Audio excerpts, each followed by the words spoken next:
할렐루야. 호산나 교회 주일 예배 나오신 성도 여러분들, 주님의 이름으로 진심으로 축복하고 환영합니다.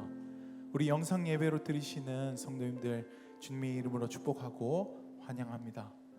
여러 가지 사건과 일들이 많은 한 주였습니다. 그 가운데서 여러분들의 마음이 낙심이 될 수도 있고 어려우실 수도 있는데, 그러나 불구하고 우리가 기억해야 될 것은 하나님의 사랑이 여전히 우리를 감싸고 있다는 것입니다. 그 사랑이 너무나 크기 때문에 이 모든 고통을 이길 수 있는 힘이라는 것을 우리는 오늘 고백하는 성도들입니다. 이 시간에 다시 한번 주님의 얼굴을 바라보며 그분 안에서 의에 줄이고 목마른 자는 배부를 것이라는 예수님의 말씀을 기억하면서 용기를 얻고 힘을 얻고 주님께 결단하는 예배 시간 되길 간절히 소원합니다. 마스크가 불편하시겠지만 계속 착용해 주시고 우리 마음으로 뜨겁게 찬양해 주시면 감사하겠습니다. 우리 모두 그 자리에 다 함께 일어서시겠습니다.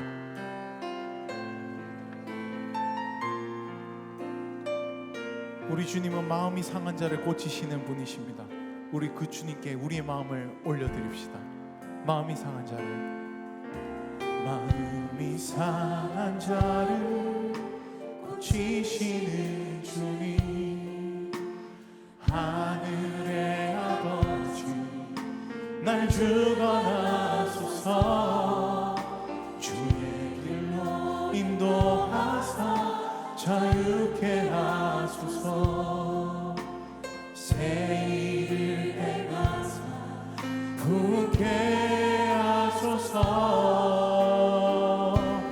의의 줄이고 목이 마르니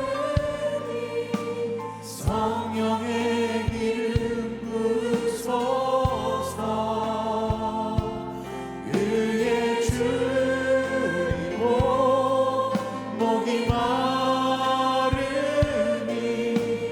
내 잔을 채워 주소서. 다시 한번 전심으로 고백합시다. 마음이 상한 자를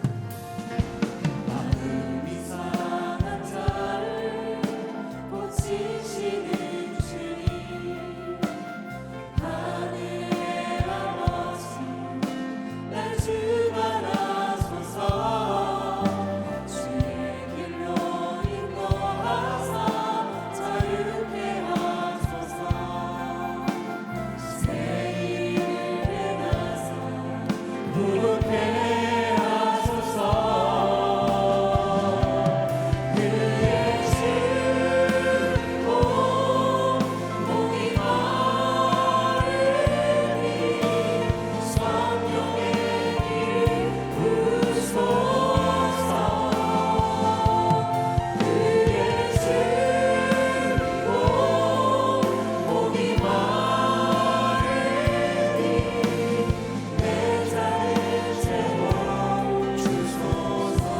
성령으로 채우소서.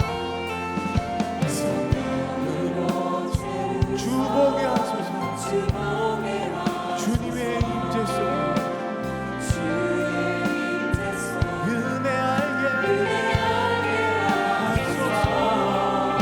주 뜻대로 살아가니 세상 나를 빚으시고 주님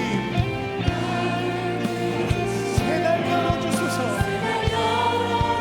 고백합시다. 의에 줄이고 목이 마르니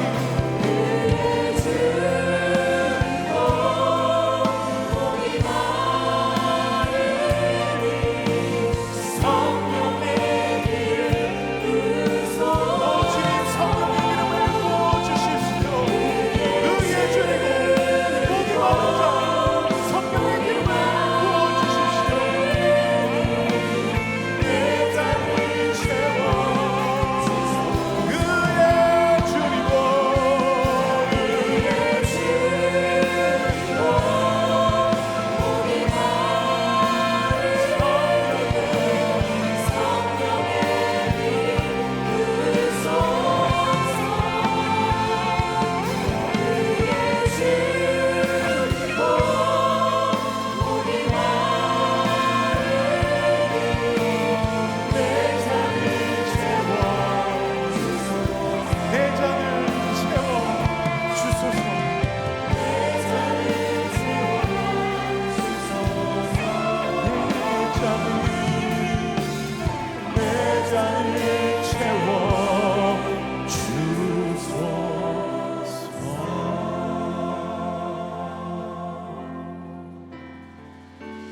주님, 우리는 목마릅니다. 의에 대해서 목마릅니다. 예배에 대해서 목마릅니다. 주님과의 만남이 목마릅니다. 주님의 사랑에 목마릅니다. 주님, 전심으로 주님을 찾을 때 만나주시는 이 예배 우리가 기억하며 주님께 올려드립니다. 주님, 받아주시옵소서. 내 눈 주의 영광을 보네. 우리 가운데 계신 주님, 그 빛난 영광 온 하늘 덮고 그 찬송 온 땅 가득해.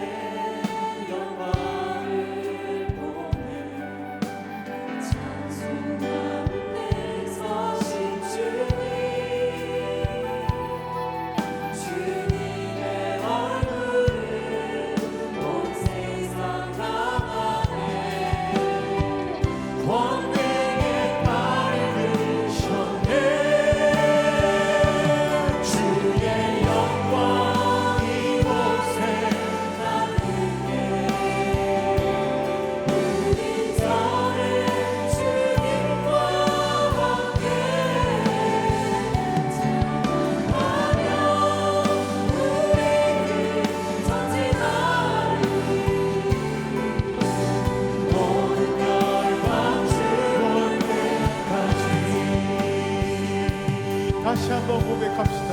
내 눈 주님의 영광을 봅니다.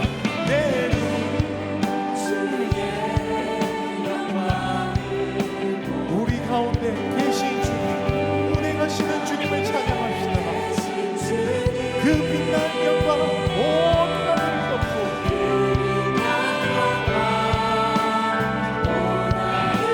그 찬송이 온 땅 가득해.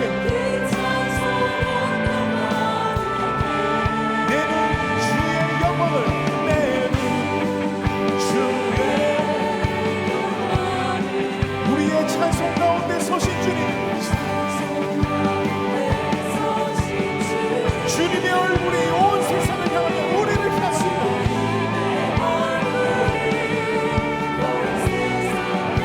권능의 팔을 드셨네.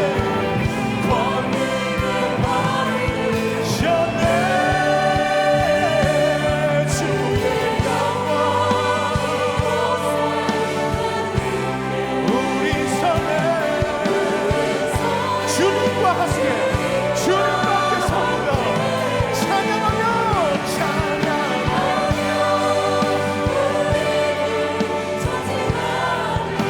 모든 영광 하늘아버지 우리 새롭게 하사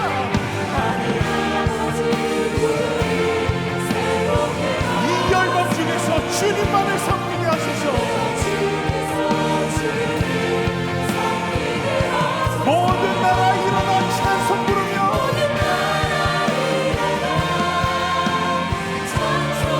영광의 주님을 고백하소서. 주의 은혜 이곳에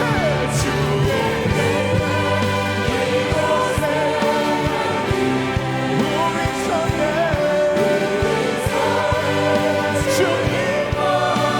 예배하며 우리는 전진하리.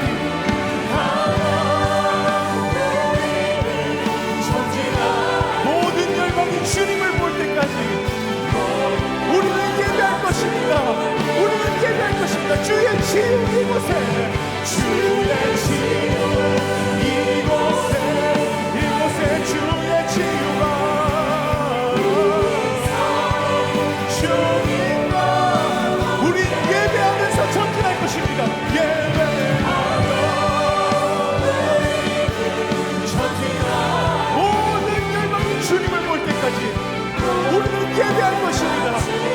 예배까지 모든 열방 주님을 볼 때까지 모든 열방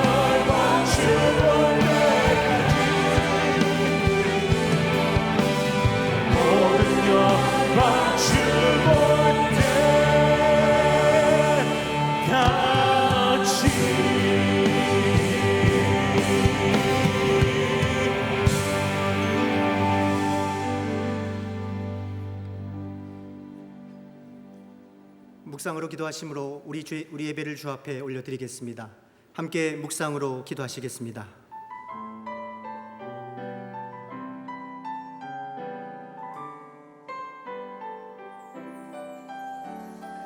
오늘 있는 모든 자들아 다 함께 노래하세.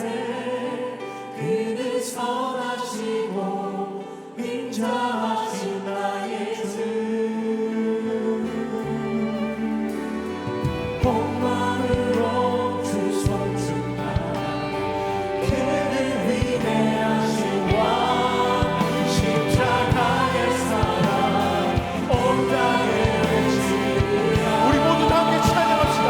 할렐루야 왕의 왕께, 할렐루야 왕의 왕께, 기쁨으로 찬양해. 할렐루야 선하시고 인자하신 나의 주. 모든 영광 모든 존귀 다 주께 드리네. 임하소서 영광의 왕 예수. 할렐루야 할렐루야 왕의 왕 기쁨으로 찬양해. 할렐루야 선하시고 인자하신 나의 주. 모든 영광 모든 존귀 다 주께 드리네. 임하소서 영광의 왕 예수. 임하소서 영광의 왕 예수.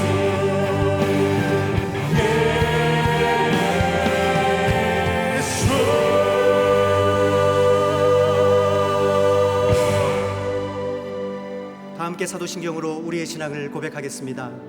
나는 전능하신 아버지 하나님 천지의 창조주를 믿습니다. 나는 그의 유일하신 아들 우리 주 예수 그리스도를 믿습니다.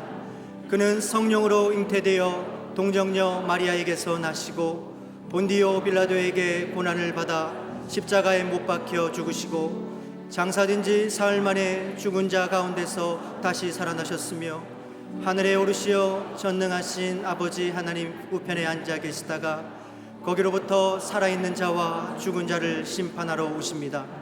나는 성령을 믿으며 거룩한 공교회와 성도의 교제와 죄를 용서받는 것과 몸의 부활과 영생을 믿습니다. 아멘.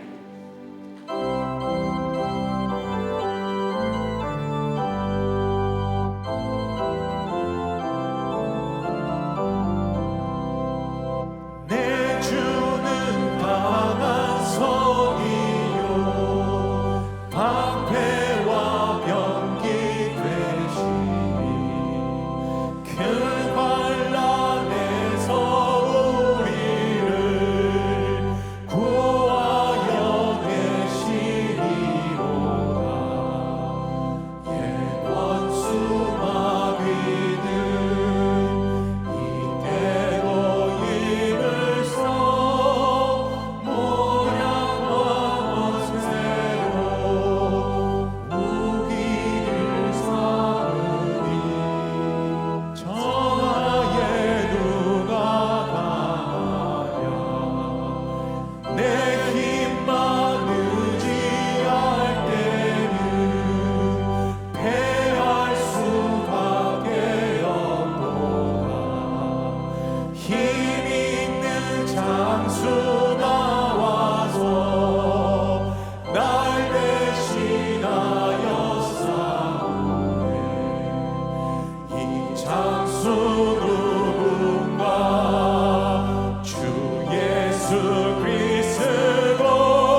이제 자리에 앉아서 회개와 결단의 기도를 드리겠습니다. 지난 한 주간 주님의 뜻대로 살지 못했던 우리 삶을 회개하며 하나님의 자녀다운 삶을 살기로 결단하는 기도를 주 앞에 올려드리겠습니다. 함께 기도하시겠습니다.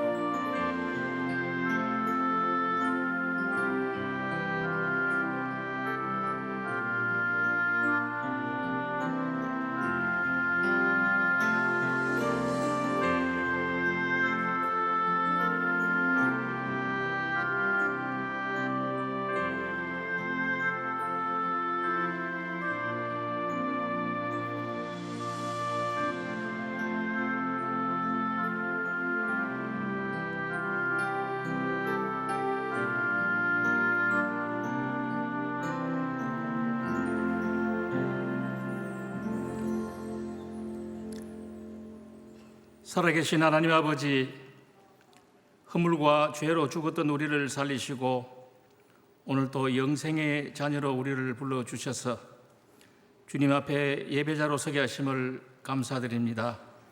지난 한 주간 이 땅의 여러 가지 곤고함과 두려움과 혼란 속에서 살아왔지만 우리는 이 시간 주님의 임재하심을 의지하고 주님의 은혜를 사모하며 나왔습니다. 갈급한 심령에 생수의 강이 넘치게 하여 주시옵소서. 하나님 아버지, 그러나 아직도 모든 성도들이 다 함께 예배를 드리지 못하고 소수의 인원만이 여기에 모였습니다. 천지 만물을 창조하시고 온 우주에 충만하시며 지금도 역사를 이끌어 가시며 세상을 통치하고 계시는 하나님 아버지, 지금 이 땅에 만연한 코로나19도 분명 하나님의 다스리심의 과정인 것을 믿습니다. 심을 때가 있고 심은 것을 뽑을 때가 있으며 죽일 때가 있고 치료시킬 때가 있다고 하신 하나님, 하나님의 하시는 일의 시종을 사람으로 측량할 수 없게 하셨기에 이 땅에서 일어나고 있는 이 어려운 현실 앞에 그저 안타까운 마음으로 우리가 할 수 있는 최선을 다하여 살아가고 있습니다. 하나님을 믿는 백성들과 교회가 하나님을 경외하고 먼저 회개하며 다시 주님 앞으로 돌아옴으로써 때를 따라 아름답게 하실 하나님을 신뢰하며 찬양합니다. 저희들을 불쌍히 여겨 주옵시고 이 땅에 기도하는 많은 백성들과 그 간절함을 생각하사 하루속히 코로나19를 거두어 주시옵소서. 특별히 바라옵는 것은 이 어려운 때를 극복하고 이겨내기 위하여 힘들게 애쓰고 있는 의료진들을 피곤하여 지치지 않게 지켜 주시옵소서.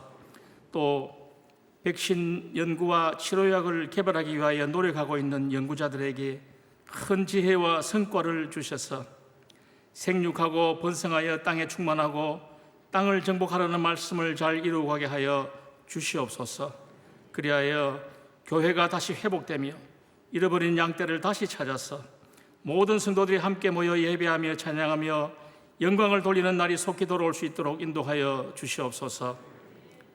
또 지금 오고 가는 길이 막혀 있는 선교지마다 선교의 발걸음이 다시 일려지게 하여 주시옵소서.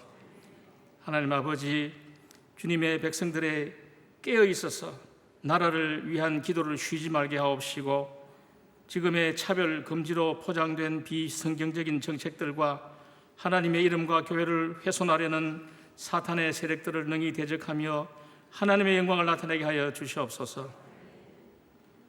다음 세대를 향한 비전을 주신 하나님 아버지, 지금은 비록 여러모로 어려운 시기이지만은 교회가 준비하여 올려드리는 교육관 건축이 잘 진행되어서 앞으로 자라나는 청소년들을 이 땅을 변화시키는 믿음의 용사들로 또 영향력 있는 하나님 나라의 일꾼들로 잘 키워갈 수 있도록 길을 열어 주시옵소서.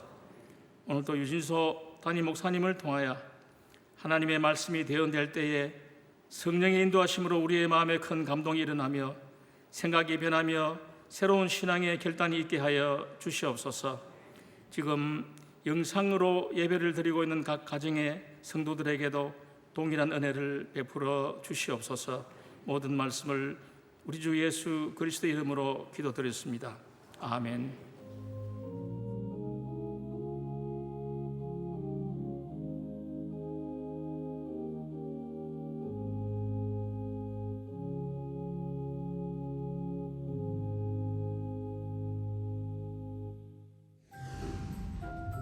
7월 둘째 주 호산나 소식입니다. 오늘 호산나 교회 주일 예배에 나오신 성도님들을 주님의 이름으로 환영합니다. 예배 시에는 마스크를 반드시 착용해 주시고 등록을 원하시는 분은 예배 후 명지는 2층 새가족실에서 하다는 교육자에게 안내를 받으시기 바랍니다. 교회 핵심 방역 수칙 의무화에 따라 훈련과 소그룹 모임을 잠정 중단하고 방학에 들어갑니다. 각 모임 담당자의 안내를 받으시고 자세한 사항은 담당 교육자에게 문의해 주시기 바랍니다. 재직회가 오늘 3부 예배 후에 명지 2층 본당에서 있습니다. 교회 핵심 방역 수칙 의무화에 따라 전반기 회계 감사를 하반기에 같이 진행하며 감사가 필요한 부서는 수시 감사로 대체됩니다. 7월 13일 월요일부터 미꿈소 비전센터를 위한 릴레이 기도가 시작됩니다. 호산나 교회 교육감 및 자주식 주차장 신축 공사 시공업체 선정을 위한 자격 기준을 공지합니다. 접수 기간은 7월 23일 목요일 오후 5시까지입니다. 교회 핵심 방역 수칙 의무화에 따라 오늘부터 카페 더 미션 운영을 중지합니다. 교육부 여름 사역이 온라인 및 주일 예배를 통한 사역으로 수정되었습니다. 그 외에는 주보를 참고해 주시기 바랍니다. 오늘 저희 예배 처음 나오신 귀한 성도님을 소개하겠습니다.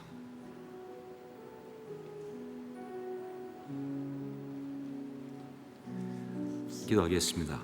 사랑하는 주님, 최정대 오군주 가정 가운데 귀한 딸 효은 허락하시고 이렇게 또 축복하며 함께 예배하게 하심을 감사합니다. 아버지 하나님, 효은이가 살아가는 삶 속에서 가장 기뻐하는 것이 우리 하나님 되게 도와주시고 가장 즐거운 것이 하나님 일을 하는 것 될 수 있도록 역사하여 주옵소서. 그럴 수 있는 지혜와 능력과 명철이 있게 도와주시고 믿음이 있는 아름다운 사람으로 이 땅을 살아가게 하여 주시옵소서. 축복하옵고 예수님의 이름으로 기도합니다. 아멘.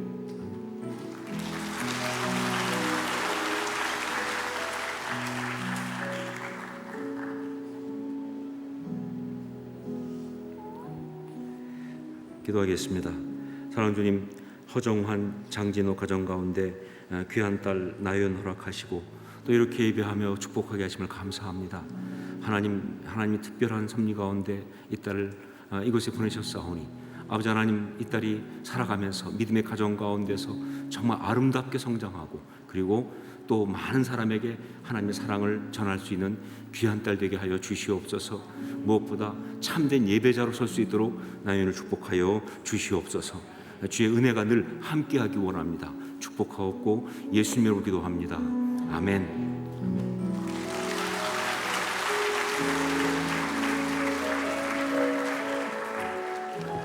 하나는 셋째이기 때문에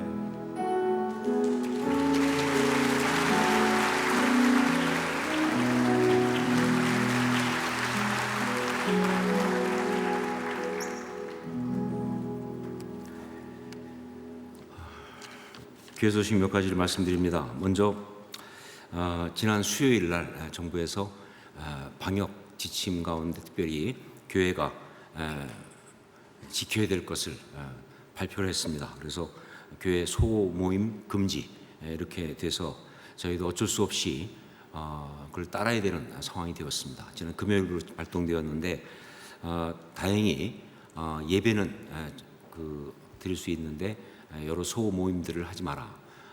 정부의 의도는 이겁니다. 이렇게 방역이 되고 있고 통제가 되는 예배는 괜찮지만 잘 통제가 되지 않는 소모임들은 문제가 있으니까 하지 마라 하는 것이죠. 그래서 마침 저희는 또 방학을 오고 있기 때문에 좀 일찍 방학을 했습니다. 그래서 다락방, 제자반, 사역반, 또 중보기도 모임 이런 것들을 일찍 방학을 해서 먼저 좀 그 모임을 하지 않기로 중단했고요. 그리고 또 예배에 대해서도 이제 여러 가지 지침 나온 것 중에서 마스크를 꼭 써야 한다. 그러니까 인도자 외에는 마스크를 써야 한다. 그래서 저희 그 찬양팀도 오늘 특별한 마이크를 들고 나왔잖아요, 그렇죠? 근데 보니까 또 그런대로 상당히 멋있습니다. 앞으로 계속 그렇게 해야 하지 않을까 싶을 정도로, 그러니까 그 비말을 막기 위해서 나름 최선을 다한 거고요. 성가대는 이 서는 것도 문제지만 연습을 할 수가 없도록 딱 지정을 했기 때문에 그래서 당분간 성가대는 하지 않는 것으로 그렇게 했습니다. 여러분, 그러니까 쉬운 것은 아니지만 이게 여러분 잘 이 모든 것들을 따라가면서 오히려 그래서 더 우리가 허락하신 예배를 잘 드릴 수 있기 바랍니다. 절대로 뒤로 백스텝을 한다든가 혹은 그냥 의욕을 잃어버리는 그런 것이 되지 않도록, 그래서 더 열심히 예배한다, 그래서 더 우리가 허락하신 소중한 걸 지킨다라고 하는 그런 가치로 나가실 수 있기를 부탁드리고, 목회적으로도 그렇게 결정하고 나가고 있습니다. 그 2020년 교육부 여름 사역도 그래서 수정합니다. 원래는 뭐 수련회를 따로 하지 않고 그냥 교회에서라도 그렇게 하려고 했는데 제 지침에 딱 수련회를 하지 않도록 지정하고 왔기 때문에, 그래서 따로 모이지 못하고 대신 주일 예배 때 수련회의 특별한 프로그램을 더 해서, 그리고 각 가정별로 영상으로 할 수 있도록 준비해서, 그래서 정말 더 풍성하게 아이들한테 은혜를 줄 수 있도록 그렇게 준비하고 있으니까 여러분 그렇게 꼭 협조해 주시고 함께 하시길 부탁드립니다. 카페 더 미션 운영을 또 중지합니다. 지난주에 의욕적으로 이제 카페 더 미션에서 다 모이지 못하지만 그러나 커피 같은 것을 테이크아웃은 하겠다라고 해서 한 주 딱 했는데 지난주에 또 발표가 돼서 한 주 만에 접게 됐습니다. 민망하기도 하고 또 속상하기도 하고, 하지만 좀 그것이 지금은 맞는 것이라고, 최선을 다하는 것이라고 생각해서 그렇게 하고 있으니까 여러분 아쉽지만 그렇게 받아주시고요. 대신 우리 서점은 계속 오픈합니다. 그래서 카페 더 미션과 또 하단의 꿈드림 카페도 주일은 운영을 중지하니까 차고 없길 바랍니다. 오늘 그 3부 예배 후에 바로 재직회가 있습니다. 재직에 해당하는 분들은 예배 끝나고 잠깐 남아주시면 재직회를 길게 하지는 않습니다 하고 또 갈 수 있도록 할 수 있도록 할 테니까 해주시기 부탁드립니다. 그리고 그 포괄적 차별금지법이라고 하는 것이 지금 그 국회 입법 예고가 돼 있습니다. 그래서 7월 1일부터 7월 15일까지 기간 동안 입법 예고돼 있는데, 이 포괄적 차별금지법이 좀 여러 가지 볼 때 문제가 많고 한국교회 입장에서는 이건 도저히 있어서는 안 되는 법이다라고 생각하고 있습니다. 이유가 뭐냐면 차별을 금지한다는 것은 뭐 좋겠지만 포괄적 차별금지법 안에는요, 이 동성애라든가 어떤 뭐 제3의 성 같은 이런 성적 어떤 그런 부분들이 다 들어가 있어서 이것이 정말 그야말로 우리가 지켜야 할 가치, 우리가 또 알고 있는 분명한 성경적 진리를 이제 어긋나는 그런 것이 있기 때문에 그렇습니다. 더군다나 이 포괄적 그 차별금지법이 되게 되면요, 이 포괄적이란 말 때문에 계속적으로 다른 법들이 더 들어갈 수 있는 길을 다 열어놓습니다. 그러다 보면 어떤 그런 뭐 이단이라든가 혹은 잘못된 종교들도 어떤 그냥 차별금지라는 이름으로 다 용납해야 되는 상황이 오는 것이 문제가 되고, 또 한 가지 문제가 뭐냐면요, 이 포괄적 차별금지법 안에는 강력한 제재 조항이 있습니다. 그래서 만약에 차별을 했을 때, 그런 말을 했을 때는 굉장한 어떤 그런 그 벌금을 물리고 또 제재를 가하는 것이 있게 되는데, 그러다 보면 우리는 이제 교회는 앞으로 잘못된 것을 잘못됐다고 말할 수가 없는, 그냥 인정해야 되는 그런 아주 어려운 상황에 들어갈 수밖에 없고, 무엇보다 이것이 이 온 사회에 정말 귀한 가치들을 다 흔들어 놓을 수가 있는 부분이 너무 많습니다. 그래서 지금 있는 차별금지법 갖고도 충분한데 더 강화시키는 것은 이건 바르지 않다. 그래서 저희가 교회 입장에서는 반대하는 것이 맞다고 판단하고 많은 교회들이 지금 그렇게 하고 있습니다. 여러분도 이제 오늘 오후 4시에 저희 교회에서 여러분에게 문자와 카톡을 보내드릴 겁니다. 일단 어떤 건지 알고 싶으면 우리 교회 웹사이트 홈페이지에도 올라가 있지만 보시고, 그리고 문자를 받으시면 거기에 여러분이 그 클릭하셔서 들어가셔서 국회에다가 이제 들어가는데 아마 조금 복잡할 수 있어요. 뭐 이렇게 가입하고 하는 일이 있는데, 그래서 들어간 다음에 포괄적 차별금지법 그것을 반대한다는, 거기에 여러분이 이렇게 클릭을 하시면 그러면 우리 의견이 반영이 되는 겁니다. 여러분이 좀 힘드셔도 원하시면 절대로 강제로 다 해라라고 말씀드리는 건 아니에요.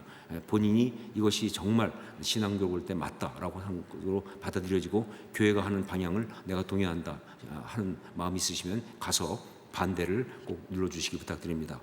근데 잘 누르셔야 또 가서 찬성 누르시고 나중에 실수했다 막 그러시면 안 되니까 잘 보시고 그렇게 해서 정말 이 나라를 바르게 가게 하는데 우리 의견을 잘 개진할 수 있기를 부탁드립니다. 그리고 미꿈소 비전센터에 대한 프레젠테이션을 여러분께 합니다. 많은 분들이 미꿈소 비전센터 건축한다고 그러는데 기도는 해야 되는데 도대체 어떻게 하는지 그림이 안 그려져서 할 수가 없다 그런 분이 있어서 이 시간 제가 그림을 좀 그려드리도록 그렇게 하겠습니다. 저희 그 미꿈소 비전센터 기적의 땅 주차장 건축 모습이 이제 크게 보이고 있는데 일단 먼저 말씀드릴 것은 저희가 저희 앞에서 기적의 땅이라고 하는 그 땅을 4,600평 정도 되는 땅을 구입을 해 놓으셨습니다. 정말 미래를 위해서 굉장한 그런 그 통찰력을 가지고 어려운 가운데 해 놓으신 건데 벌써 10몇 년이 지나갔죠. 그런데 그 기적의 땅 그곳에 건축을 하는데 이번에 건축하는 것은 그 기적의 땅 전체를 다 개발하는 건축이 아닙니다. 정말 상황도 그렇고 여러 가지 어렵기 때문에 우리한테 꼭 필요한 것을 최소한 건축하는 그런 것이 바로 이번 프로젝트의 그 규모입니다. 그래서 보면 보지만 미꿈소 비전센터하고 자주식 주차장하고 그리고 야외 주차장 이렇게 돼 있지 않습니까? 지금 무슨 얘기냐면 전체 중에서 한 850평 바닥 편으로 그 정도 비전센터 건축하고 그리고 이제 주차장은 한 1,500평 정도로 주차장을 따르고 나머지는 두었다가 나중에 또 우리가 더 개발을 해야 될 때 할 수 있도록 그렇게 부분 건축을 하고 있다는 것. 또 여러분 중에서 아마 그 땅 용도 변경 때문에 궁금해하는 분이 있는데 원래 저희가 처음에 건축을 시작할 때는 저 땅을 용도를 바꾸어서 그래서 종교 부지로 바꾸어서 하는 것이 좋겠다고 판단해서 그렇게 쭉 추진을 해왔는데 여러 가지 상황들이 여의치 않았고요. 특별히 그 담당하는 곳에서 지금 우리가 원하는 이 비전센터 교육관이나 그다음에 이런 주차장 이런 것들은 꼭 용도를 바꾸지 않아도 업무용 지금 현재 땅이 업무용인 땅인데 업무용 땅에서 충분히 할 수 있다고 그렇게 해서 저희가 그러면 그냥 업무용 땅으로 두고 건축을 하는 것으로 방향을 잡은 겁니다. 그 점에 대해서는 여러분이 그렇게 오해가 없도록 해주시고요. 그 다음에 이 건물 중에서 먼저 자주식 주차장 이 저희가 그 건축하는 데 있어서 목표 중에 하나가 뭐냐면 바로 주차입니다. 그러니까 교육관하고 주차가 저희가 이 건축하는 주된 이유 중에 하나인데 주차를 가장 효율적으로 그리고 가장 경제적 가격적으로 볼 때 무리가 되지 않게 할 수 있는 방법이 바로 저렇게 자주식 주차장 즉 주차 건물을 짓는 겁니다. 그래서 주차 건물을 짓는데 그 이유는 뭐냐면 저거 땅을 다 파서 많이 주차하게 되면 굉장한 재정과 그리고 여러 가지 어려운 공정이 들어가는데 저것은 주차하기 위해서 할 수 있는 가장 좀 효율적인 방법이라고 판단되어서 하게 됐습니다. 저거는 그 건축 허가가 필요한 것이 아니라 신고만 하면 지을 수 있는 거고요.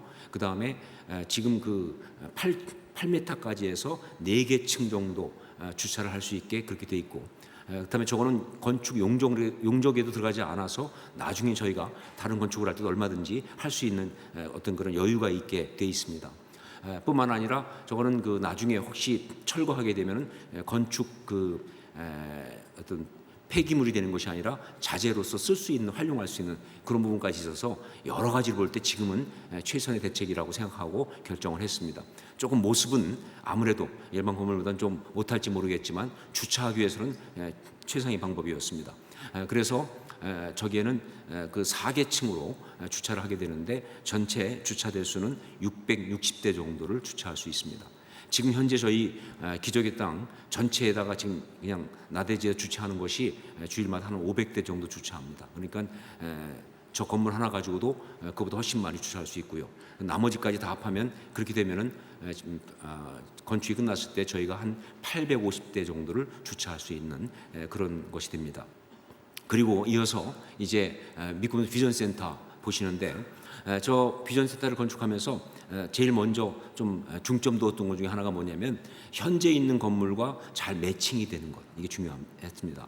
너무 동떨어져 가지고 생뚱맞으면 정말 그 어색하잖아요. 그래서 현재 있는 건물과 마치 처음부터 한 건물이었던 것처럼 잘 이렇게 매칭이 되면 좋겠다 해서 디자인도 그렇게 많이 고려했고, 여러 가지 어떤 재료라든가 이런 것들도 그렇게 생각했습니다. 그래서 저런 식으로 나왔는데 아마 보실 때 굉장히 잘 어울린다고 생각하실 거라고 생각합니다. 여러 가지 디자인 중에서 그런 것 때문에 이 디자인을 결정을 했습니다. 저거는 지하 1층을 파고 그리고 3층짜리 건물에 옥상까지 있는 그런 건물입니다. 그래서 지하 1층부터 그 옥상까지 있는데, 지하 1층은 그 주차장을 주로 많이 쓰기 때문에 그건 따로 보여드리지 않고 이제 1층부터 보여드리겠습니다. 1층, 그 1층은 세 부서가 들어갈 건데 바로 초등 1부, 2부, 3부 이렇게 들어가고, 거기에 또 소그룹실, 또 여러 가지 사무실 같은 것이 들어갑니다. 그 내용을 들어가 보면 지금 여러분이 보고 있는 게 바로 1층의 로비가 되겠습니다. 거의 건물 지은 것 같으죠, 꼭 그렇죠? 들어가 보시면 지금 건물이 다 돼 있습니다. 그림으로만 보시고, 그 다음에 이것이 우리 1층에 있는 초등부 예배실 중에 하나를 보여드리는 겁니다. 이런 식으로 지금 아이들이 예배하는 것보다 훨씬 좀 큰, 또 더 잘된 그런 예배실이라고 볼 수 있습니다. 이거는 소그룹실들입니다. 그래서 소그룹실 많이 만들어서 아이들이 소그룹 공부도 하고 또 우리 어른들도 또 쓸 수 있는 그런 그 소그룹실을 같이 준비했습니다. 2층은 영아, 유아, 유치부 이렇게 되어 있습니다. 미취학, 영아, 유아, 유치부. 그래서 그 영아, 유아, 유치부 건물이고, 그리고 저 2층에서 여러분이 좀 볼 것은 뭐냐면 여러분이 보는 위쪽에 저희 교회 현재 건물과 연결하는 소위 구름다리, 이 브릿지가 있습니다. 그러니까 2층에서 바로 연결하도록 그렇게 만들었습니다. 그 이유가 바로 뭐냐면 지금 영아, 유아, 유치부를 사용하는 부모들이 예배당에서 쉽게 갈 수 있도록 통로를 연결한 겁니다. 특별히 저희 교회는 그 유모차가 굉장히 중요하거든요. 여러분, 유모차가 쫙 올 때 보면 감동이 있거든요. 그 감동을 그치지 않기 위해서 브릿지를 만들었습니다. 그래서 잘 지나갈 수 있도록 최선을 다했고요. 그 다음에 보면 우리 미취학부 아이들 예배실은 저런 식으로 좀 예쁘게 만들었습니다. 그리고 그 다음에 또 거기에는 키즈 카페라고 해서 아이들과 함께 부모들이 기다리면서 이렇게 교제할 수 있는 일종의 그 부모들 위한 라운지와 같은 것이죠. 그런 키즈 카페도 잘 만들었습니다. 그렇다고 카페라고 해서 뭐 차를 팔거나 그런 것이 아니고 그냥 라운지 같은 곳입니다. 부모들을 위한 그렇게 되어 있습니다. 그다음에 3층은 중등부, 고등부가 있고, 그다음에 체육관인데 사실은 그 체육관은 우리가 볼 때는 체육관이지만 실제 건물 용도로는 그 다목적용 강당입니다. 그래서 이제 거기서 운동도 하고 또 뭐 모임도 하고 여러 가지 할 수 있도록 그렇게 하는데, 정말 이 건물 자체가 또 우리가 그 업무용 빌딩이기 때문에 그 제한이 있어서 그래서 정식 체육관처럼 그렇게 크게는 할 수가 없고요. 그냥 규격 농구장 하나가 들어갈 수 있는 정도. 그래서 우리 아이들이 어와나 같은 거 할 때 꼭 쓸 수 있고 할 수 있도록 그렇게 만들었습니다. 그래서 체육관이 있고요. 그 다음에 이제 그 청소년부 예배실은 이렇게, 그래서 중등부, 고등부가 한 500석 내외, 400석에서 한 600석 사이 그렇게 할 수 있도록 준비를 했고요. 그래서 아이들이 마음껏 예배할 수 있도록. 그 다음에 이제 옥상은 지금 보는 것처럼 옥상을 그냥 옥상 만들지 않고 위에다가 카페테리아를 만들었습니다. 저 카페테리아는 저 정식 허가도 내고 그래서 저희 교인들이 다 가서 쓸 수 있는, 그러니까 아이들만이 아니라 그런 꽤 큰 용도의 카페테리아입니다. 거기에 가서 우리가 차도 마시고 교제도 할 수 있도록 그렇게 했고요. 그 다음에 특히 그 카페테리아 그 앞에는 야외 놀이터가 있어가지고 저 놀이터는 우리 선교 아이들이 놀기도 하고, 그 다음에 또 우리 부모들이 아이들을 그곳에 놀게 하면서 카페 안에서 차 마시면서 같이 있을 수 있도록 그렇게 만들었습니다. 체육관 상부는 체육관이 높아야 하기 때문에 그 3층에서부터 지붕을 뚫고 올라가는 그런 구조에서 상부가 이렇게 올라와 있는 거고요. 그다음에 그 옆으로 풋살 경기장이 있는데 이것은 아이들을 위해서 또 우리 교육자들이 강력하게 원해서 만들었습니다. 풋살이 뭐냐 이렇게 잘 모르는 분은 끝까지 몰라도 됩니다. 아이들이 좋아하는 겁니다. 그러니까 축구를 하는데 큰 규격이 아니라 작은 규격으로 하는 그런 축구 경기장을 말하는데 아주 아이들이 너무너무 원하는 것이어서 잘 만들어서 안전하게 할 수 있도록 그렇게 준비했습니다.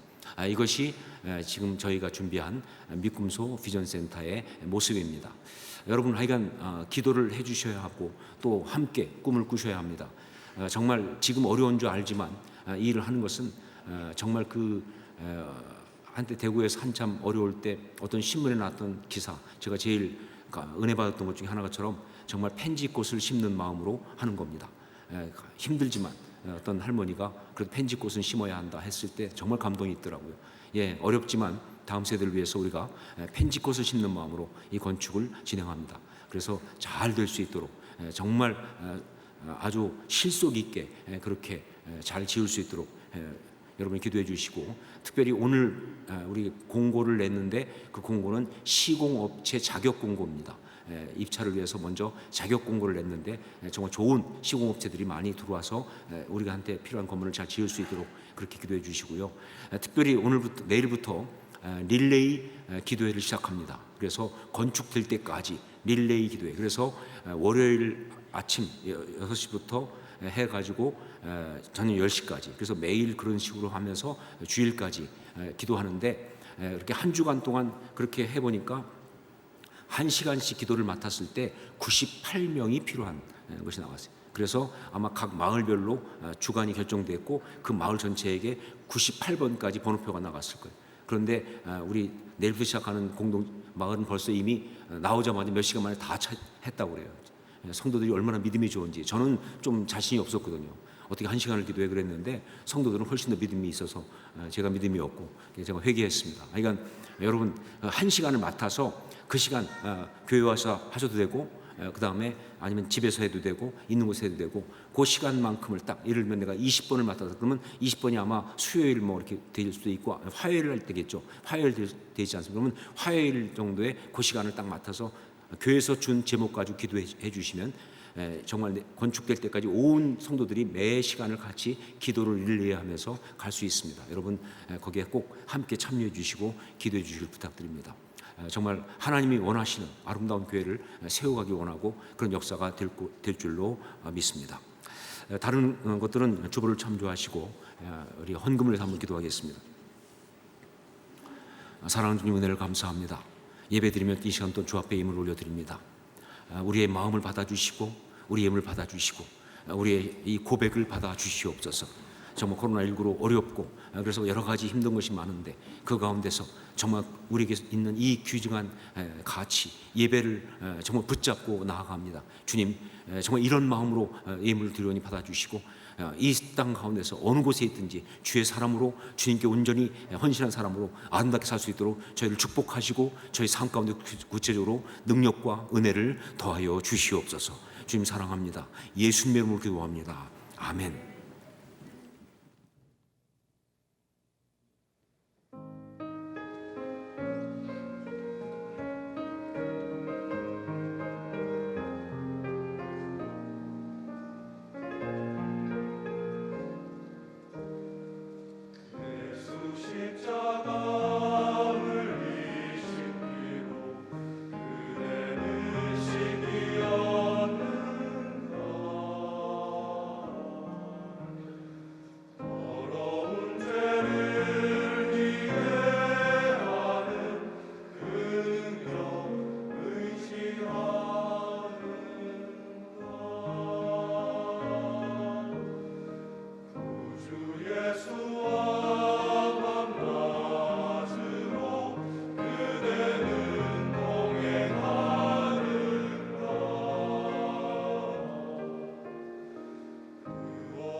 귀한 찬양 감사드립니다. 마스크를 쓰고 찬양한다는 것이 쉽지 않은데 정말 너무나 아름다운 찬양을 해주셔서 감사합니다.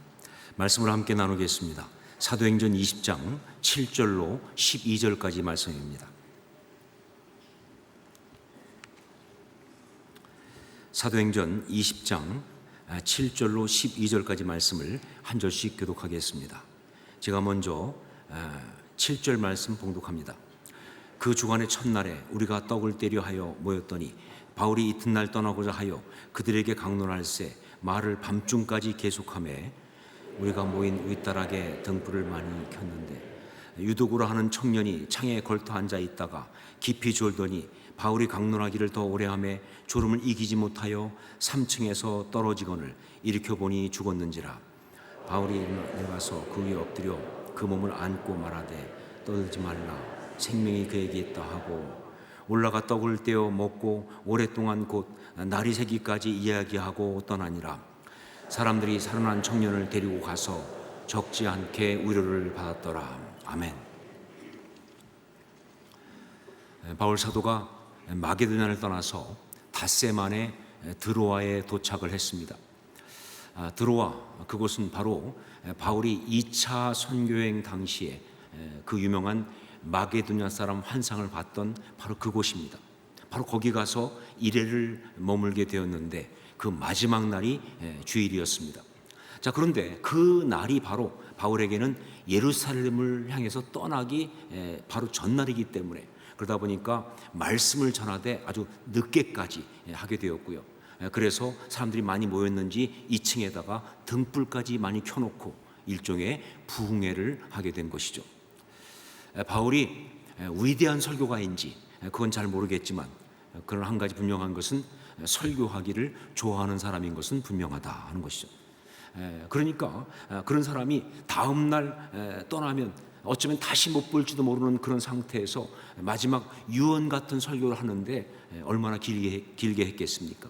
얼마나 할 말이 많았겠냐 그 말이죠.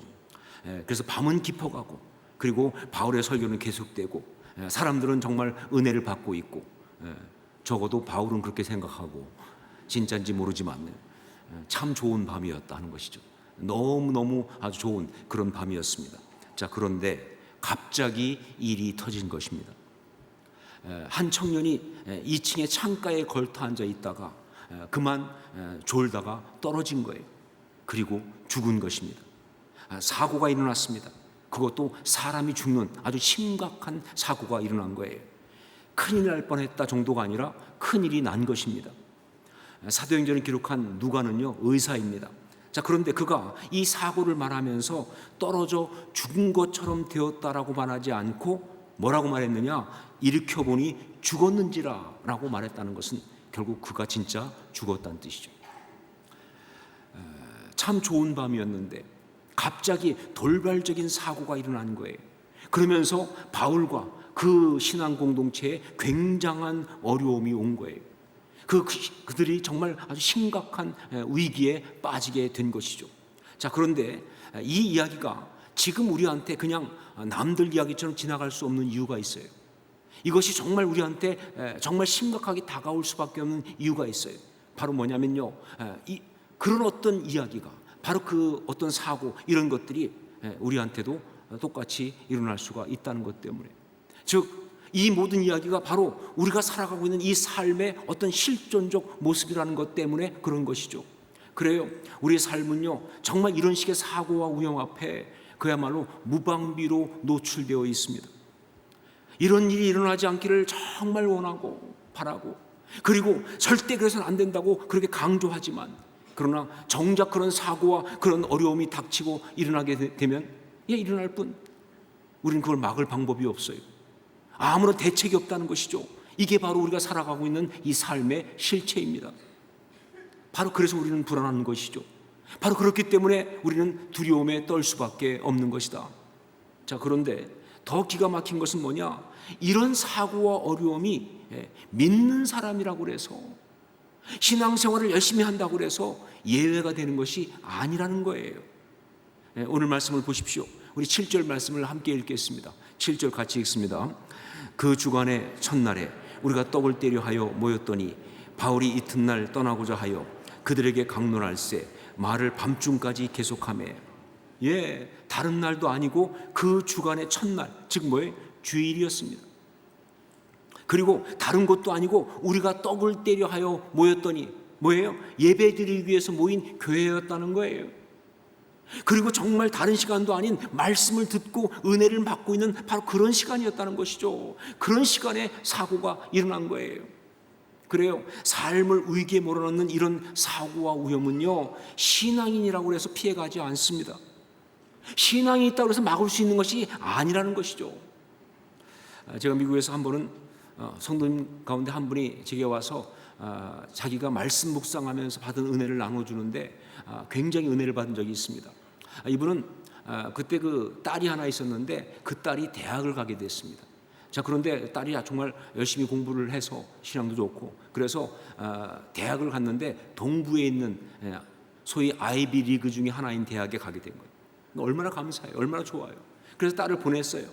그런데 그리고 보내놓고 있는 어느 날 갑자기 혹시 딸이 사고가 너무 많은데 사고 당하면 어떡하지? 두려움이 팍 온 거예요.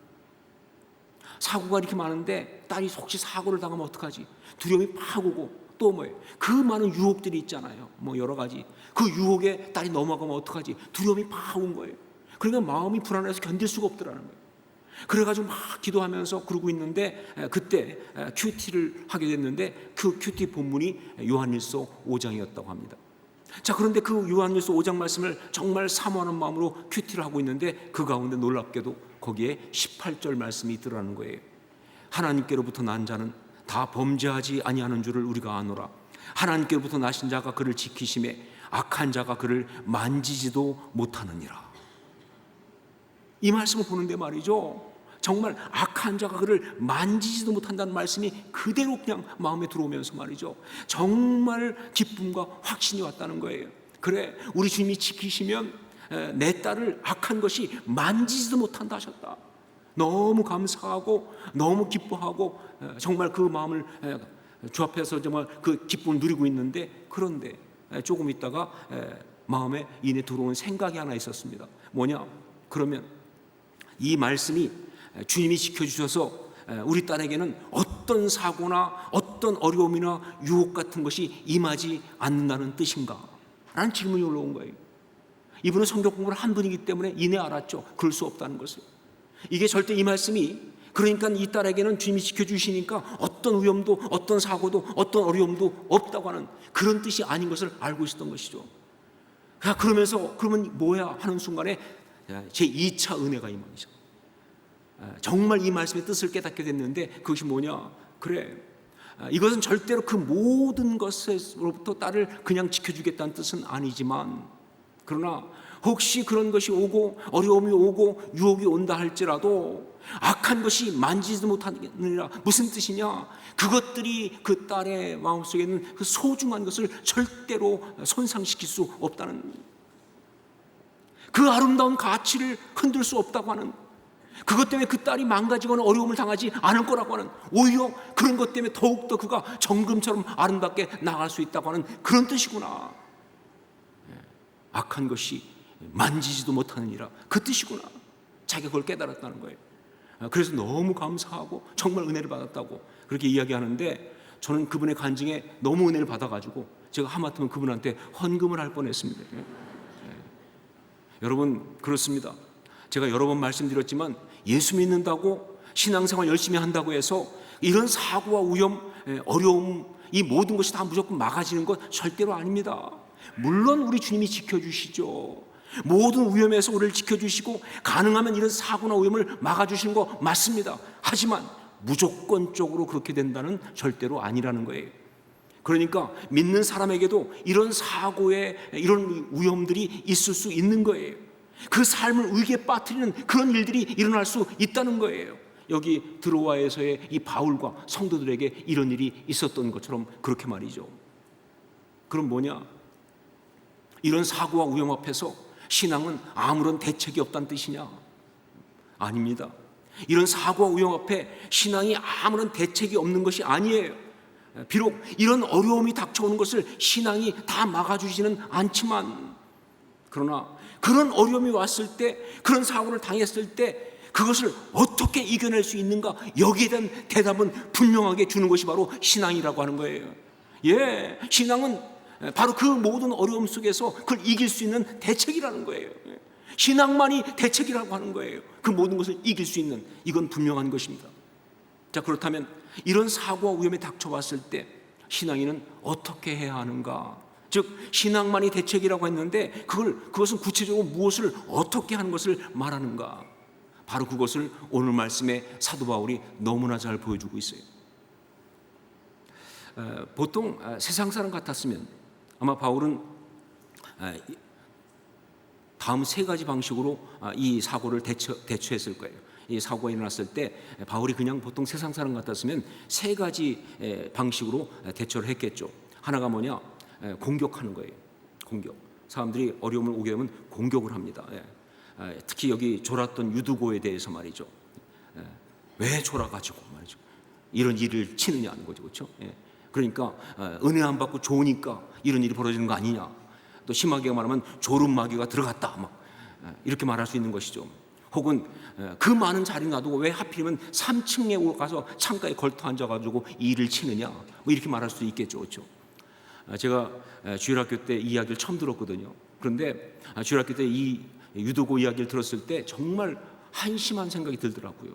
아니 도대체 성경에 나오는 인물 중에 이렇게 한심한 사람이 어디 있어요? 왜 거기 그렇게 앉아서 졸다가 일을 치는지 말이죠. 막 너무 한심한 거예요. 그런데 한심하면서도 너무 안타까운 게 뭐냐면요, 하필이면 이 유두고가 유씨라는 사실이 너무 유두고 유씨잖아요. 그냥 유진소가 들을 때 너무 기분 나쁜 거예요. 이런 식으로 공격할 수 있어요. 아니면 두 번째가 뭐냐? 자책합니다. 자책. 내가 왜 그렇게 설교를 길게 했던가? 아까 끝내려고 했을 때 끝냈어야 하는데. 혹은 오늘 설교하러 오는 길에 마음에 탐심을 품었더니 그것 때문에 이런 일이 벌어졌나? 혹은 이곳에 있는 사람 중에 내가 지금 마음으로 미워하는 어떤 인간이 있는데 그 인간을 미워해서 그래서 이런 일이 생긴 건가? 이런 자책을 할 수도 있겠죠.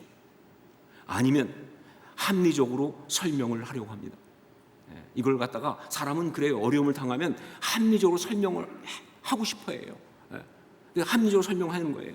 왜 이런 일이 일어났느냐? 이유는 이 안에 등불을 너무 많이 켜놔서, 그래서 산소가 부족하다 보니까, 그래서 졸음이 와서 이런 일이 벌어진 것이다.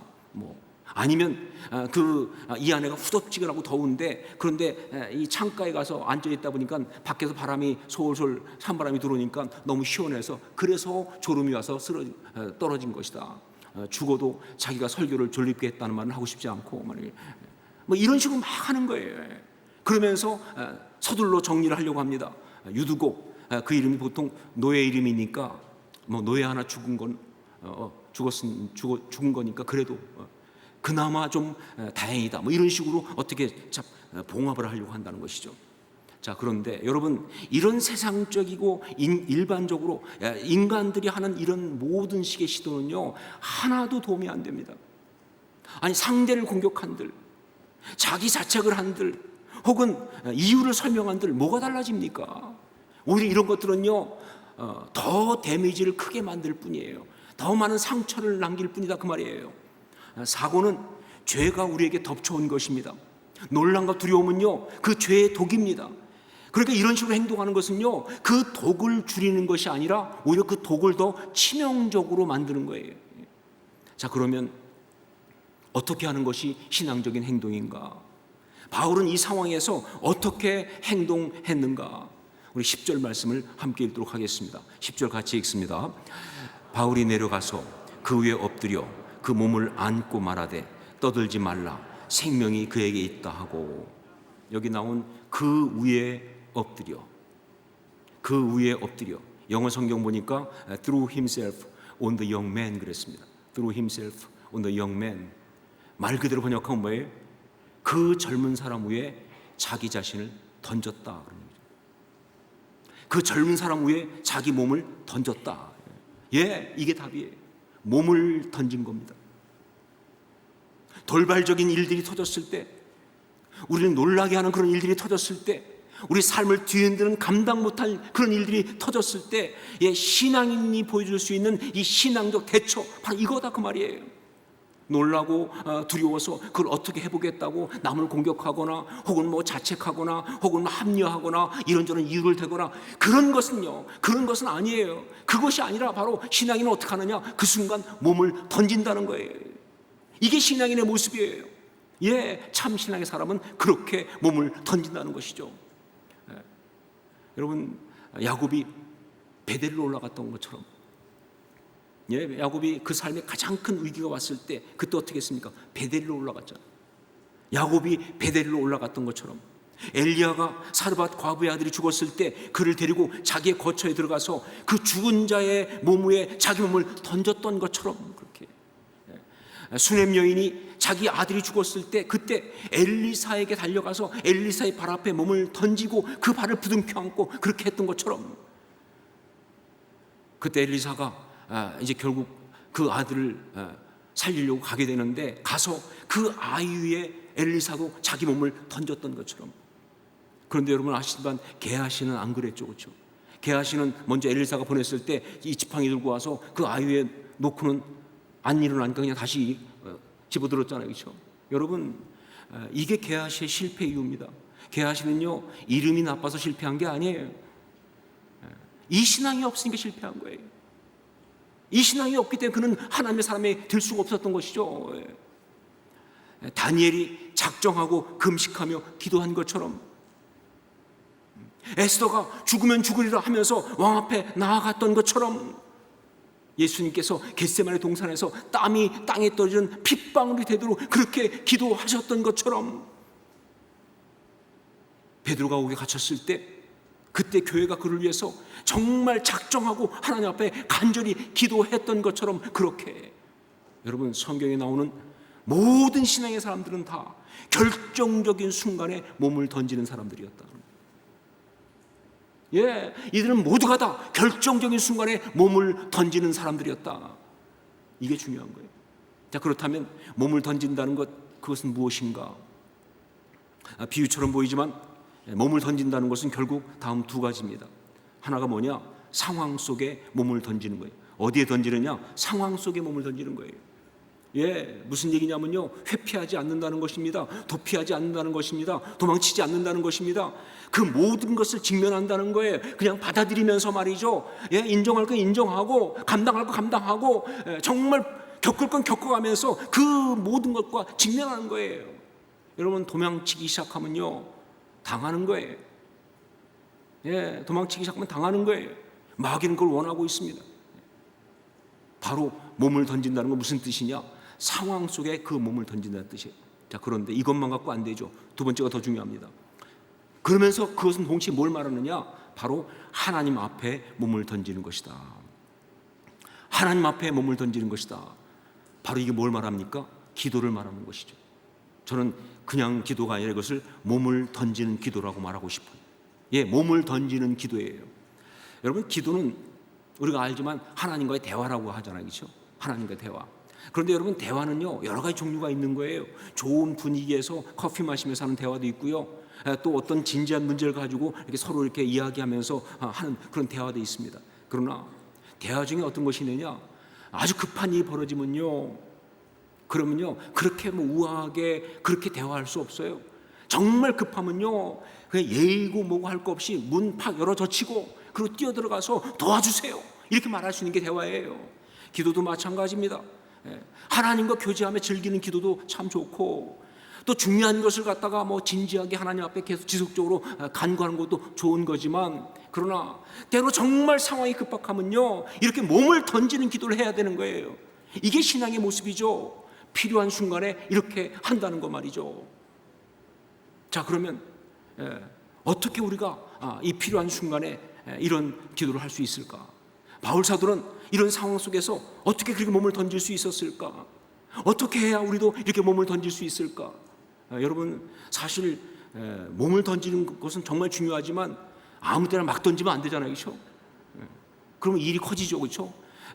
던지지 않아야 될 때 던지는 것도 문제지만 던져야 할 때 못 던지는 것도 문제고 말이죠. 그러니까 딱 던져야 되는 타이밍에 던져야 되는 거거든요. 어떻게 하면 그럴 수 있을까? 예, 바울을 보면 두 가지의 답이 있습니다. 첫 번째가 뭐냐? 신앙적인 본능에 의해예요. 신앙적인 본능에 의해. 제가 미국에서 한 그 의사이신 장로님, 어떤 장로님이신 의사분하고 같이 이야기하는 가운데 들은 이야기입니다. 이분은 정말 그 신앙이 좋으신 분인데 해마다 다른 크리스찬 의사들과 함께 단기 선교를 다녔었어요. 의료 단기 선교, 주로 중미에 중미 뭐 갔는데 그때 그 해에도 갔는데 너무 은혜를 받아가지고 와서 그 이야기를 저한테 해주셨어요. 뭐냐면 이제 그 선교 단기 선교를 하기 위해서 가서 이제 공항에 도착한 다음에 거기에서 진료하는 곳까지는 보통 이제 시골이니까 멀리 가게 된 거예요. 그래서 그 선교사님과 같이 해가지고 그 시골에 있는 그곳으로 이동을 하게 되는데 차를 2대를 빌려가지고 한 대는 짐을 싣고 그리고 그 현지 청년이 운전을 하고 그리고 이제 먼저 출발하고 그다음에 한 10분쯤 뒤에 이제 선교사님과 또 의사들과 이게 다 밴을 빌려가지고 타고 뒤를 따라간 거예요.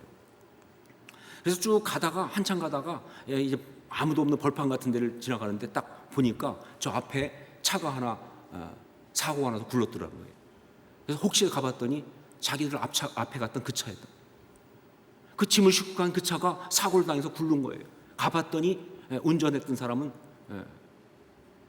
거의 숨이 넘어가 있더라고요. 그래서 청년은 자기 딱 가보니까 이미 숨이 끊어진 상태에서.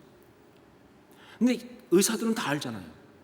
지금 10분도 더 먼저 전에 출발했는데 이런 상태라고 한다면 그러면 이건 가망이 없다.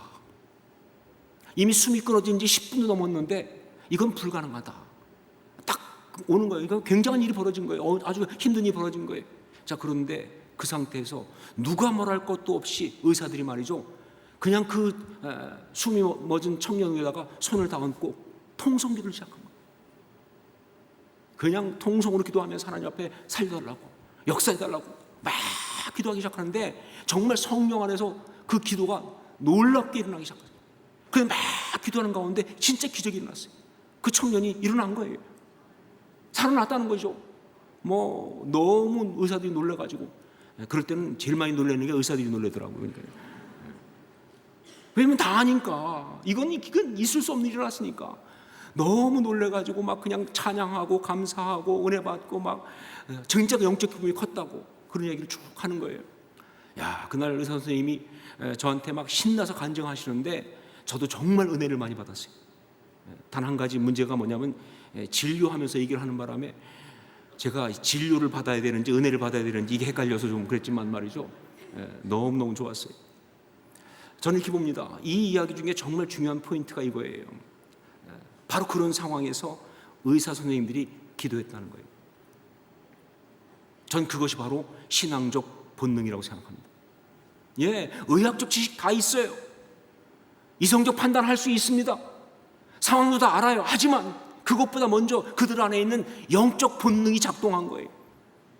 위기의 순간에 기도하겠다. 지금은 기도할 때다 말이죠. 어떻게 알았는지 모르겠어요. 하지만 분명한 거 뭐냐? 영적 신앙적 본능이 기도하라고 하는 어떤 그런 감동을 줬기 때문에 한 거 아니냐 그 말이에요. 이게 중요한 거예요, 여러분. 전 여러분 모두가 다 이런 신앙적 본능이 있을 수 있기를 주의 이름으로 축원합니다. 그런 사람이 몸을 던져요. 그런 사람이 몸을 던질 때 던지는 거예요. 그 신앙적 본능이 있으니까. 자, 그리고 두 번째 또 한 가지 바로 말씀을 통한 훈련에 의해 여기 바울 사도가 보여준 몸을 던지는 기도는요 바로 엘리사의 이야기를 재현한 것이다. 여러분 보세요. 똑같지 않습니까? 엘리야가 했던 거를 똑같이 엘리사도 했고요 그리고 바울도 한 거예요. 그러니까 무슨 얘기냐? 바울은요 그 상황이 딱 벌어지자마자 그냥 성경에 나온 그대로 한 거예요. 말씀을 통해 훈련받은 그대로 한 것이다 그 말입니다. 여러분 사람이 살아가면서 위험한 순간에 다다를수록 그런 순간일수록 평소 훈련하는 것이 중요한 거예요. 정말 어떤 돌발적 상황이 오면요 평소 훈련하는 것이 그때 나오는 거예요. 그래서 군인들이나 혹은 운동선수들이 그렇게 반복적인 훈련을 하는 겁니다. 신앙인도 마찬가지예요. 말씀을 통하여 계속 훈련을 받아야 위기의 순간에 바로 영적 행동이 나온다는 거예요. 위기가 오면 이렇게 해야지. 지금 생각해서는 할 수가 없어요. 그때 내가 주님 바라봐야지. 닥치면요, 아무 생각이 없는 거예요. 그러나 말씀으로 훈련받으면요, 그게 나오는 거예요. 바로 그것이 몸을 던질 수 있게 한 것이다. 여기 사도 바울처럼 말이죠. 전 여러분도 그럴 수 있기를 주의 이름으로 축원합니다. 결론적으로 그 아이는 살았습니다. 그러나 이것이 이 이야기의 결론은 아닙니다. 만일 다시 살았다, 이것이 결론이라고 한다면요, 이 이야기는요 그냥 기적 이야기일 뿐이에요. 이건 우리를 좀 놀라게 할 뿐 우리한테는 아무런 유익이 사실은 없습니다. 이 이야기의 핵심은요 다른 게 아니라 바울이 그 상황에서 몸을 던졌다는 것, 그것입니다. 바울이 그 상황에서 몸을 던졌다는 것, 그거예요. 그리고 그 결론은 12절로 나왔습니다. 12절 말씀을 함께 읽겠습니다. 같이 읽습니다. 사람들이 살아난 청년을 데리고 가서 적지 않게 위로를 받았더라. 네, 위로를 받았더라. 바로 이거예요. 사고의 결과로 말이죠, 사람들이 고통 속에 빠졌다가 아니에요. 그들 가운데 정말 아픔이 있었다가 아니에요. 공동체가 무너졌다가 아니에요. 바로 위로를 받았다는 것입니다. 이게 중요한 거예요. 일이 터지고 어려움이 오고 정말 그래서 큰 어떤 그런 심각한 상황이 되었을 때 그 상황에서 말이죠, 삶은 무너지게 돼 있어요. 삶은 박살나게 돼 있어요. 그런데 그 상황에서 하나님의 사람들이 그 하나님 앞에서 정말 그 상황 가운데 몸을 던지면, 상황에 몸을 던지고 하나님 앞에 몸을 던지면 말이죠, 전 분명히 믿습니다. 기적이 일어나든 아니면 내적인 응답을 받든 아니면 상황이 바뀌든 무엇이든 간에 정말 이해할 수 없는 어떤 일이 일어나든 여하튼 간에 위로를 받을 줄로 믿습니다. 위로를 받았단 말은요, 은혜 받았단 말이에요. 회복됐다는 뜻입니다. 감사했다는 뜻이에요. 이 모든 것을 아름답게 이기고 승리했다, 그런 뜻이에요. 바로 그런 일이 일어나는 거예요. 이게 바로 신앙의 이야기죠. 여러분 기억하세요. 투시는 자살할 때 쓰는 것이 아닙니다. 투시는 바로 기도할 때 쓰는 것이다. 투시는 기도할 때 쓰는 것이다. 기도하겠습니다. 우리 함께 통성으로 기도하면서 정말 그런 신앙 우리 갖게 하여 주옵소서. 그런 기도 하게 하여 주옵소서. 그런 능력 있게 하여 주옵소서. 정말 주님의 사람으로 그렇게 이 땅을 살아가는 우리가 되게 하여 주시고, 특히 이 코로나19의 상황 그렇게 이기게 하여 주시옵소서. 우리 함께 통성으로 같이 기도하겠습니다.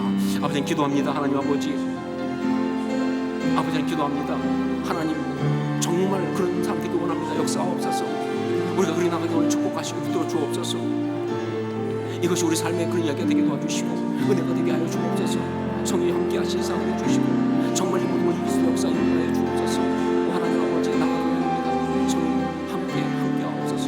역사하옵소서. 정말 우리가 되게 도와주시고 붙들어 주시옵소서. 사랑하는 주님 기도합니다.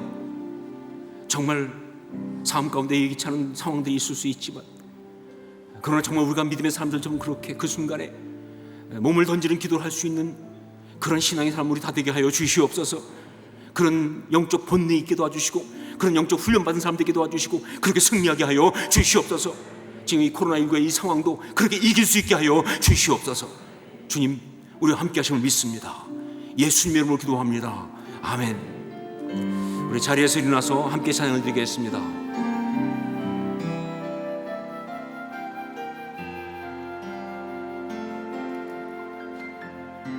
지극히 높은 주님의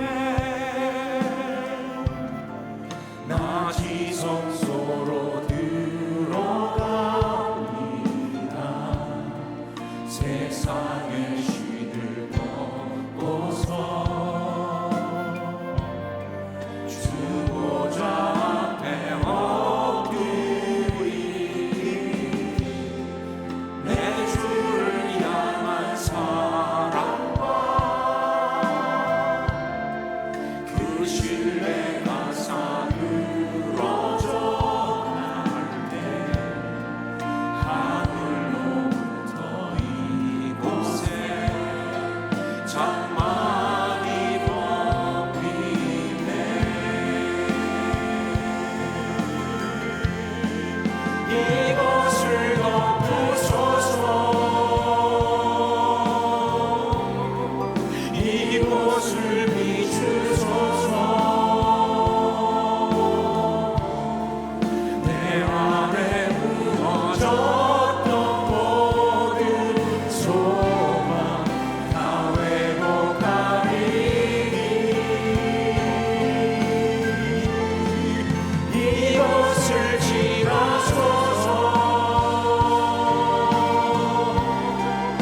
이곳을 만지소서. 내 안에 죽어가는 모든 예배 다 살아나리라. 이곳을 덮으소서. 이곳을 비추소서.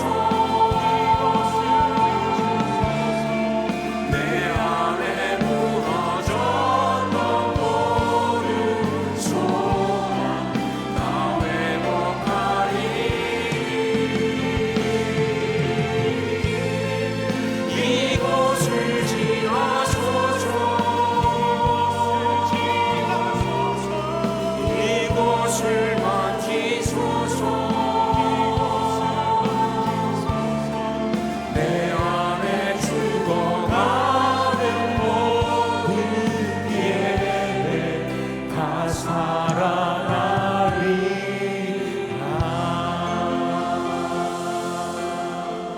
기도하겠습니다. 이제는 우리 주 예수 그리스도의 십자가의 그 은혜와 하나님 우리 아버지의 한량없는 사랑하심과 성령이 역사하시며 감화감동하시며 서로 교통 교제하게 하심이 오늘 주 앞에서 몸을 던지는 기도, 그러한 신앙의 용사로서 이 모든 상황을 오히려 이기고 나가기를 원하고 그렇게 하겠다고 결단한 주의 아름다운 사람들을 머리 위에, 그렇게 지금 믿음으로 이기고 있는 복된 사람들 머리 위에, 주께 피로 세우신 이 교회 위에, 그리고 이 나라 이 민족 위에 이제부터 영원까지 항상 함께 있을지어다. 아멘.